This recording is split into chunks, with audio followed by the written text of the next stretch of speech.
let's talk about side hustle culture. So in today's economy, you might have noticed that many people, although they still work a corporate job or they work somewhere in a business or maybe even a startup, they tend to have side hustles. We're kind of in this economy where people no longer want to just work one job, and sometimes it's not just because they don't want to, it's because they actually need to in order to make some additional money on the side. So we've really kind of entered this era where side hustles are huge.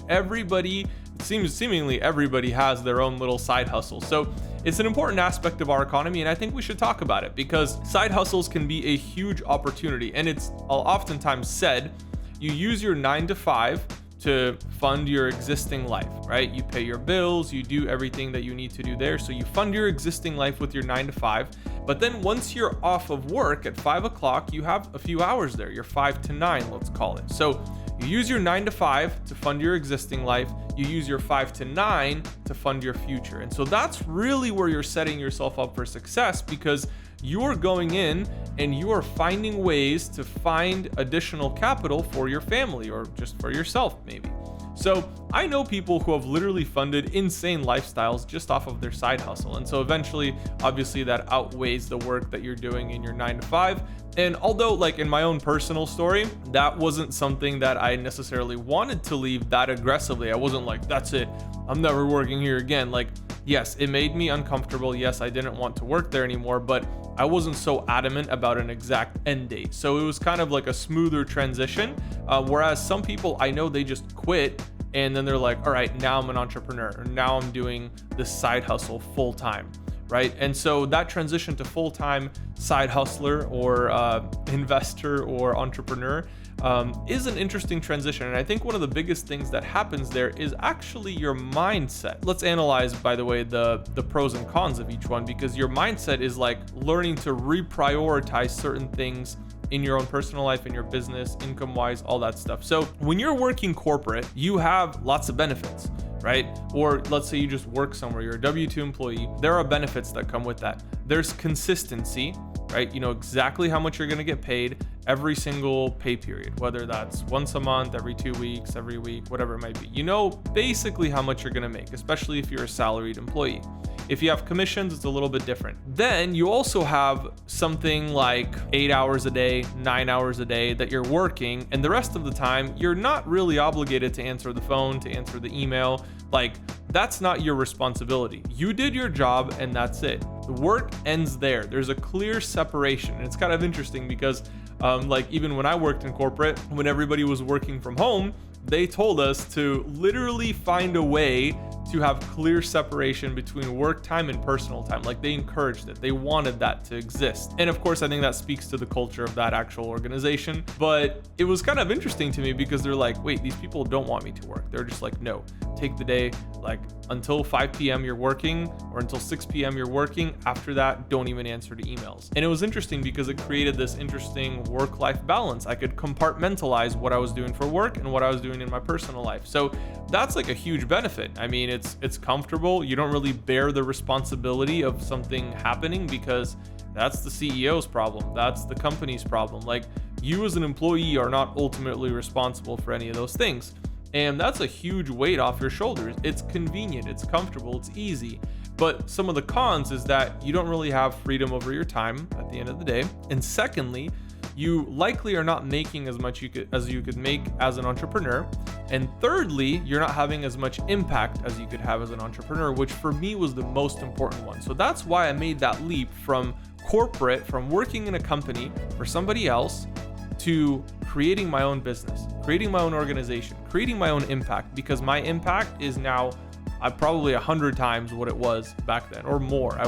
It's infinitely more because I wasn't having much impact in that organization. And so I think that if we can see that as an entrepreneur, we can have so much more impact. If we start our own business, if we start our own organization, if we're doing our own thing over here, we can have so much more impact than we were having at the corporation that we were working for. So, okay, now let's talk about the pros and cons of potentially being an entrepreneur. Well, first off, the pros is that we have an unlimited potential for impact. So you can have as much impact as you want, as little or as much. So it's kind of like the ball's in your court. It's totally up to you. If you want to have more impact, have more impact. If you want to have less impact, have less impact. The ball's totally in your court, and you can decide how much impact you really want to have. Secondly, I think it's very important to note that you have an unlimited income potential.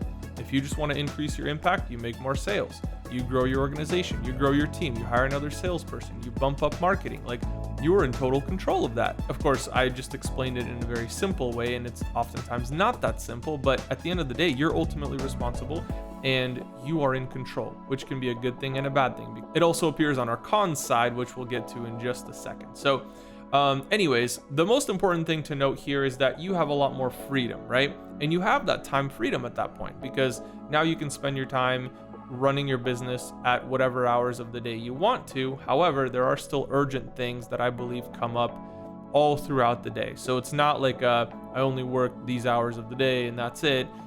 You can try to run your business like that, but I think when you're in aggressive growth mode, you work all the time. And so that's actually dovetailing right into one of our cons, where you have basically no work-life balance. You have work-life harmony maybe. So like during certain parts of the day, you're doing personal stuff and then business stuff and personal stuff and business stuff, and you can kind of make it work together. But at the end of the day, you have to be on your phone, you have to be on your computer, you have to be on your email, you have to be responding to people all throughout the day. There's not like a hard line where it stops and you just forget about everything because you have no responsibility. And that's another con potentially, is like being responsible for all that. If that business fails, how are you going to pay your employees? How are you going to be able to deliver the products or services to your clients? Like, that's all your responsibility. Sure, there are a lot of benefits that come with it. Sure, it's like, it's a good thing, and we have so much more impact, and we have so much more income potentially, and we have so much more time freedom, and we have this work-life harmony that we've developed. But at the end of the day, you're responsible for everything. You can't just hand off the responsibility for somebody else. And I think that's kind of a double-edged sword, because it's a huge benefit, because I know that I'm ultimately responsible and I can control it.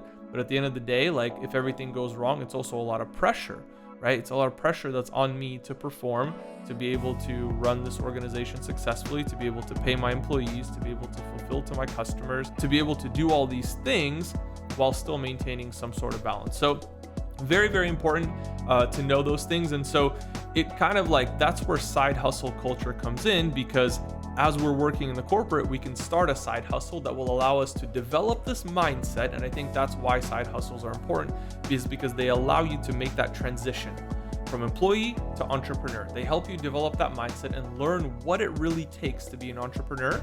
And once that side hustle starts making enough money and it's able to fund your lifestyle, you can take it and you can use that as a segue into full-time entrepreneurship. And that's exactly what I did. I think that many people have done that as well. That way it's not such a hard cut line of like, I'm quitting my job, now I'm starting my business. It's like, no, I have my job, I'm starting this side hustle, I'm starting to do all these little things on the side, it's starting to make me money. Now I understand what it takes to be a small business owner, and now I'm going to go and do that full time, and I'm quitting my job in the meantime. So that's side hustle culture. Guys, remember, if you're trying to make that leap from employee to entrepreneur, start a side hustle, learn the mindset, make that mindset shift, and then become an entrepreneur. I think you'll be a lot better off doing that. So anyways, guys, make sure you like, comment, and subscribe, and I'll see you all in the next video.